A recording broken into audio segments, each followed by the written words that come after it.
This presentation is part of several that I've done over many years in which I have shared some of the important things I've learned about engineering, especially from a professional standpoint.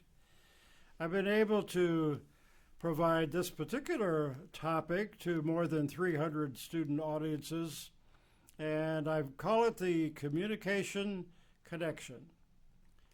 And the purpose and focus of this presentation is really you. It's how you can reach your maximum potential level of success. And you can do that, interestingly enough, by applying engineering tools and principles of our profession.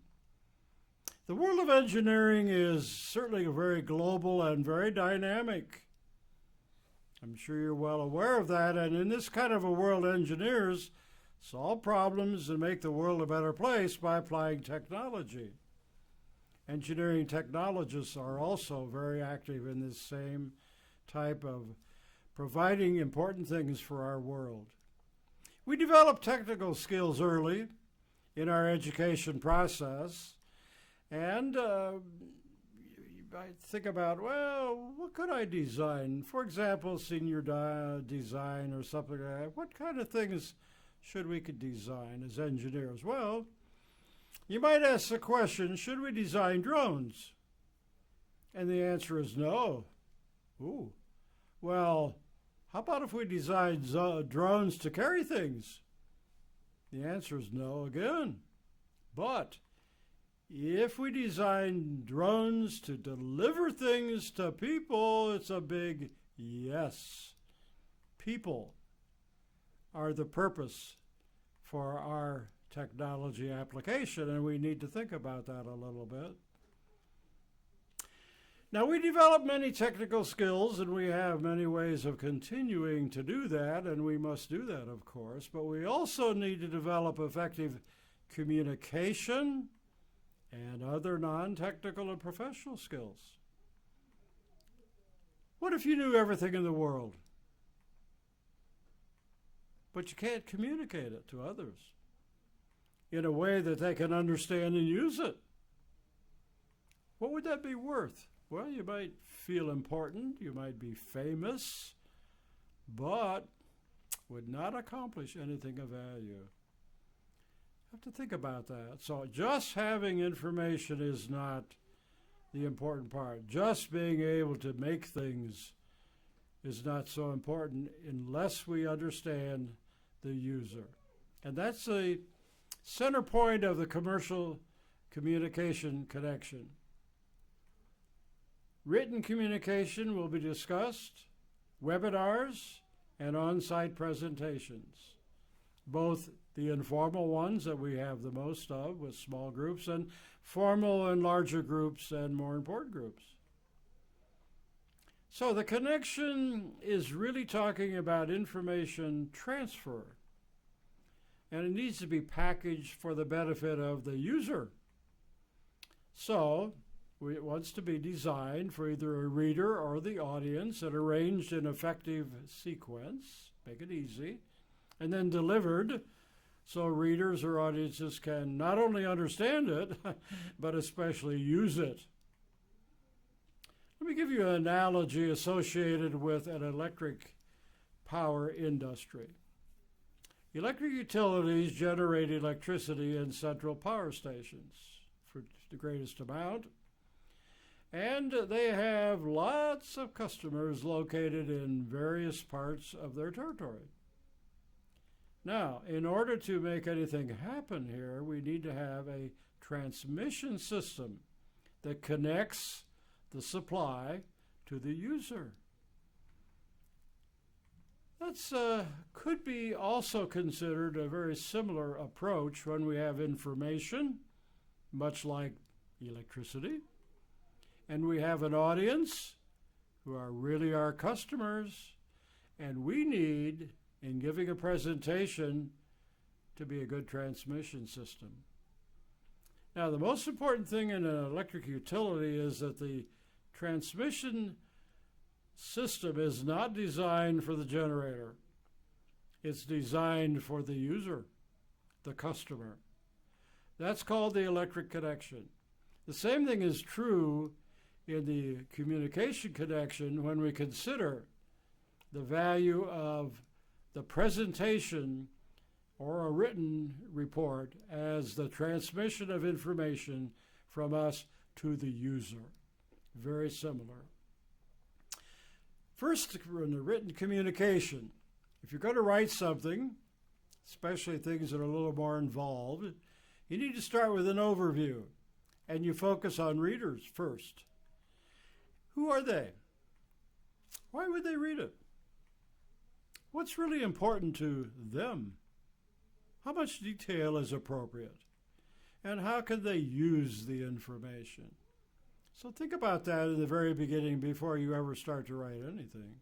And then develop an outline. Focus on the readers.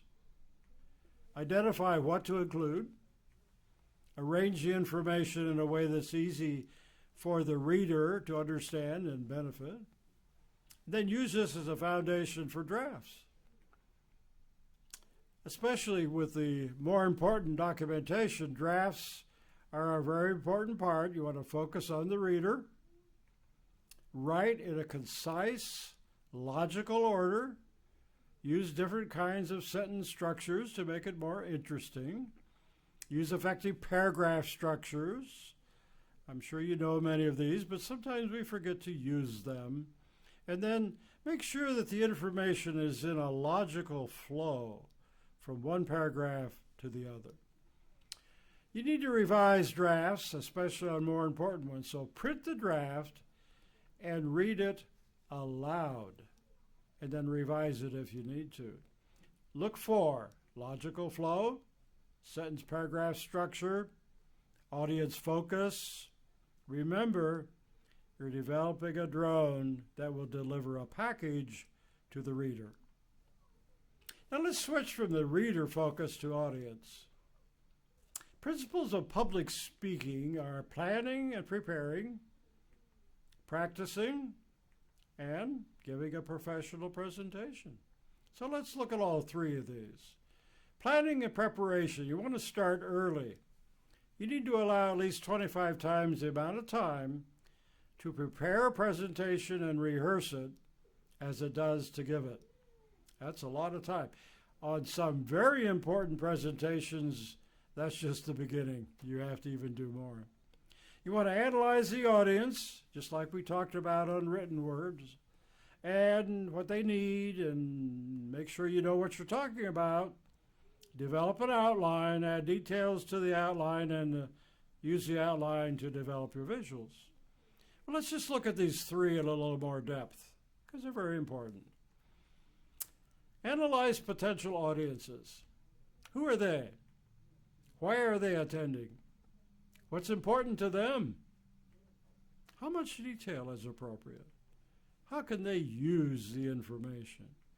That sounds very familiar because it's very similar to what we said about written documentation. On the outline, you want to base it on what the audience needs. Use a word processor because you can move things around very easily. Build continuity, add details that are appropriate, then develop an introduction and summary. You need an introduction to establish your credibility with the audience, and your introduction basically talks about the audience. Why is this important to them? And you also want to have a summary because after listening to a lot of the presentation, it's important to bring back the most important details at the end. Let's talk about visuals. Prepare them from your outline. Your outline sort of is like a roadmap. Use appropriate fonts. I recommend large fonts, minimum of 36 point, bold, and use the KISS principle. Keep them simple. And think about your audience. Use appropriate words from their viewpoint. And graphs and diagrams and pictures are really a much better way than just a lot of bullet points. PowerPoint presentation visuals. Let's talk about those a little bit. We like lots of numbers as engineers. Well, don't put that up on a screen somewhere. Use graphs. Make sure that the words on the graphs are big enough to see. This is much easier for your audience to understand and see relationships much better. We're used to things like this in the written form, which are very small fonts, of course, and some even smaller. You do not want to do this when you're trying to deliver your message to an audience. So, my recommendation, use dark backgrounds, 16.9 format, and develop your word slides like this. For the title, 36 point white, all caps, bold. First bullet, 40 point, I go to yellow, bold. I capitalize the first letter of each word. You don't have to do that. I just like the way it looks. Next bullet, 36 point, white, bold, capitalize again, and never go lower than 2 bullets. Try to limit the number of lines on a visual to 6 or 7, and select a few very important words that make it easy for your audience to understand. And I recommend dark background. Use different kinds of background colors. I'm not particularly fond of black. I think that's a little dreary, but I like something like this, and that's what I use for most of mine. Now we have to think about how much information is on a visual. This overloads an audience. So, change it to bullet points. Take the first sentence and make a bullet point. Next sentence, make a bullet point. Next sentence a little bigger and a little more information, so make a couple of bullet points. That's okay. But don't do this. Do this, or maybe even this, especially if you're talking a few minutes about each one of these. It's better if you take them one at a time. Might even consider this. If you really understand the information, this is, to me, better. But sometimes you want more information. Now, if you have the same amount of information under the same title, don't do this. What you do is change the busy slide to a series of slides. Start with the title, duplicate it for several slides, then add data, and put it in sequence and use a wipe down transition. Let me demonstrate that. Take the big list that we had, take the first 6, make it bigger. Next 6, make it bigger, and so forth. Now, word slides and transitions and animations can have a major impact upon your presentation. If you just pop it up with no transition, that's okay, but it's pretty quick, and you may want to consider some animations. I like wipe down transitions, and I like to make them one at a time sometimes. But you want to be careful about animation. Just because it's on the computer doesn't necessarily mean it's going to be effective with your audience. So think in terms of what kind you might use and when and if it's appropriate. Adding animation takes a lot of preparation time. You want to think about that. On informal presentations, I would pretty much minimize animation. Presentations for management, maybe some animation to emphasize certain things. Very important presentations where your career is on the line, spend a lot of time in preparing them, and maybe use some appropriate animation. So you have to think about each type of audience and what you're going to do. We talked about progressive bullets. This is pretty common. I like it because it prevents your audience from jumping ahead of you. But if you do that, you might say, wait a minute, I can't remember what comes next. If I do that, well, it's easy. Start with them all in a light color and then highlight. You can see what's coming. It's not distracting to the audience nearly as much, and it's pretty effective. Too many bullets can really be boring, and we see a lot of that. I like enhanced bullets. For example, I start with a bullet and then I show a picture. Next bullet, picture. Special effects, once in a while they might be okay. Just don't overdo it, but you might be able to use those to emphasize certain parts. Videos and internet, be careful. Beware of Murphy. Murphy said if it can go wrong, it will. And frequently it does. So be careful about connecting to the internet. Hyperlinks a lot better. There may be even videos. Barriers. Be careful about barriers. Don't let barriers sneak in on you. Don't let your transmission system look like this. A transmission system in electric utility, as well as your transmission system, should be an effective way of transmitting the information, not barriers. Well, we've talked a lot about the bullets. Let's talk about the backgrounds a little bit more. Let's say you want to import this particular sketch in all white. Well, you might make less white, or even one or two whites are okay, or maybe recolor it a little bit. But be careful about contrast.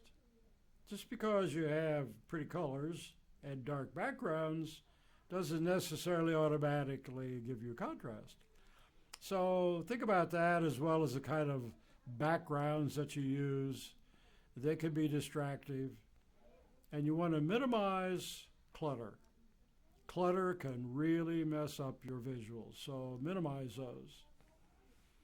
For example, let's say you really just want to talk about this particular series of insulators. Well, get rid of everything else and make it big enough to see, and then you'll be more effective. So my suggestion, use dark backgrounds, font colors for good contrast, minimize clutter, don't have barriers.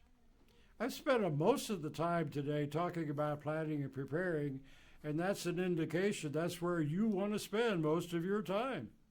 We'll go a little quicker now. You need to practice. Don't practice in front of the audience for the first time.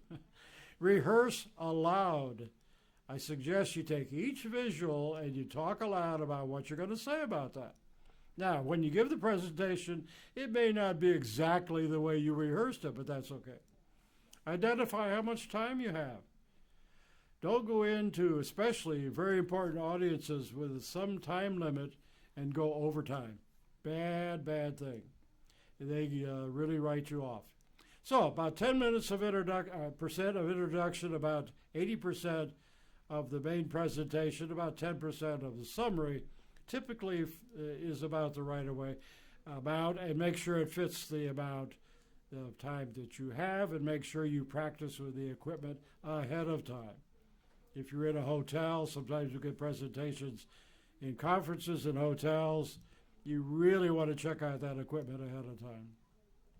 Well, finally, we'll talk about the presentation itself, making it professional. Let's talk about webinars. Some things about webinars that are good. It's a good way to reach across many miles to talk, but people get kind of tired of seeing a lot of webinars. And a lot of times we sort of think in black on white. Well, you might do that if you make it big enough. I guess it's not too bad, but if you're projecting webinars on a screen, it's much better to use a colored background, and it looks fine on a computer too. On-site presentations, as students, they can be very important. Later on, as practicing professionals, even more important. And so we need to think about the types of audiences that you might incur. Most of them are going to be peers, informal, probably pretty technical. That's okay. Preparing for those is a lot different than senior management or customers. Senior management can be a great opportunity, or it can destroy you. You have to be careful. They're a lot more formal, typically. They're probably a mix of technical and non-technical, and you need to think about that. For the technical part, you use appropriate technical details. Make sure you do cater and provide information to that part of the audience. Non-technical is also important. Not everybody's going to understand the technical, so to them, you want to talk about the value of the project and how it can impact their jobs and so forth. I like PowerPoint tools to keep interest and audience focus, and you can do different things. You can show a big picture like this and then break it up in parts and crop and show the part a little bigger. So think in terms of how your audience can see and understand it. On-site presentations, they're a lot more effective if you can do those. Can't always do those. Talking to friends is easy. Talking to peers, a little harder, but it's still pretty easy as long as you know what you're talking about. But a big or very important audience, this could be a little more challenging. You may stand before a big audience and say, who are all these people? What am I doing here? Help! Well, if you haven't had very much experience, you might feel that way a little bit, especially the first time. How can you prevent that? Well, let's use engineering tools. They'll save you time, they'll reduce your stress, and you can deliver professional presentations. The communication connection is really at the sender, using words, visuals, body language to somebody hearing it. Everybody hears it. You want to make sure they understand it and listen to it, and you can tell that by their feedback. They'll always give you feedback. Are they watching you? Are they on their smartphone? Are they doing other things? The way to make sure that they will listen is to prevent barriers. Barriers are things like you, the speaker, your body language, eye contact, voice projection. These are important. Gets their attention. Visuals are important too. What's on them, how they're formatted, color contrast, all the things we've talked about. Get rid of the barriers and you'll have a good communication connection. This is a barrier. I've seen this in more than one conference where the speaker reads it word for word. When you do that, you're going to see a lot of interference setting in on your transmission system. You're going to hear and understand and see the audience giving presentations to themselves. You're going to lose your transmission system altogether. You're going to lose the connection. Don't do that. There's only one or two times I can think of that you might want to read your presentation. If you're in front of a congressional committee in Washington, representing your corporation with a speech written by your lawyers, you might want to read it word for word. And the other time you might do some reading is when you're a CEO of a big company and you don't have time to practice. Okay, we understand. But most of us don't do those things. So don't read it. Focus on how your audience can use the information, not on what's so important to you. That's an important way to have a communication connection. Otherwise, your message may get lost in the fog. This actually not much fun. What's the value of effective visuals? Well, build your confidence. If you have visuals, you don't need to look at the screen. You just look down at your little monitor and you know exactly what's coming next if you program it right. It also increases the audience attention and it improves what they remember. If you just hear words, maybe 10%. If you hear words and see visuals, a lot more, much as 40%. If you hand out written copies of what you talked about and they read it, that could be 100%. So what you really want to do is use visuals to increase your attention by your audience so they stay with you. You can do that a lot of ways. Instead of pointing to the screen, if that's what you're using, you can use PowerPoint to identify the important things as you're talking about them. Team projects are important too. It's a great way for you to demonstrate your skills. And you can design successful team projects in the process. It's a good way to enhance your design and teamwork skills, and you can add to those if you do a team presentation. In your project reports, you need to identify your objectives, summarize the things you've found as results in various ways like Gantt charts and data, information. Main and most important thing is to make sure it relates to what you're trying to do. That's important. Answer questions. Assume there will be questions. How do you handle questions? Well, anticipate what they might be ahead of time. Think about how you would answer them. Answer concisely to the audience. If they ask you what time it is, don't tell them how to build a watch. If you don't know, I would admit it. Good idea. I saw a vice president one time destroy his career when he didn't know the answer and he tried to bluff it, and the CEO didn't really get excited about that. You might say things like, yeah, we might need to research that a little bit more. I hadn't had time to do it. Or if you're having a final report, you could maybe include that in the final report, an answer. And maybe in some cases it would be appropriate for some kind of a future project, actually. So let's summarize. I said we need an introduction and a summary. Relax. If you're not a lot of experience in giving a presentation, you might be a little nervous. In the back of the room, before you stand before the audience, take 3 deep breaths.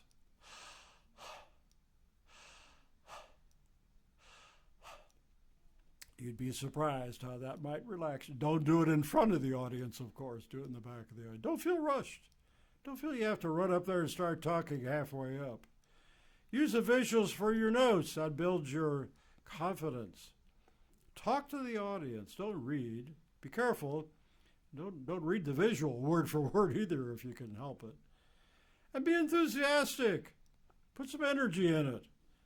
Typically, we're talking about things of great importance, especially to us and to our future careers. So get enthusiastic about it. Vary your voice, your level, and your speed. Make it more interesting. Project your voice out to the very back of the audience. Maintain good eye contact. Very important. Watch the audience for feedback when you have an on-site audience. They'll give you feedback. Let your body language be positive and select appropriate animation for the audience and think about how much time you have to do it. Now, these are really a good summary for on-site presentations. For webinars, you're much more limited. And for webinars, you really want to have good visuals. You want to make sure you're close enough to your computer or microphone that the audience on the other end will be able to hear it very effectively. And try to maintain some enthusiasm in your voice. Vary your voice. Get excited about it a little bit. But I will tell you, you are limited to some extent in a webinar versus an on-site audience. And animation, you want to certainly think about how much time you have to prepare it. Makes a big difference. So, final comments. Design your communication drone to deliver your message to your audience. Who's going to read it, watch it on a webinar, sit there and watch you explain what you're talking about.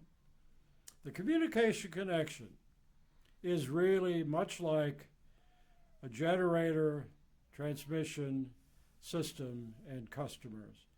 If your transmission system lets you down, you're going to have problems.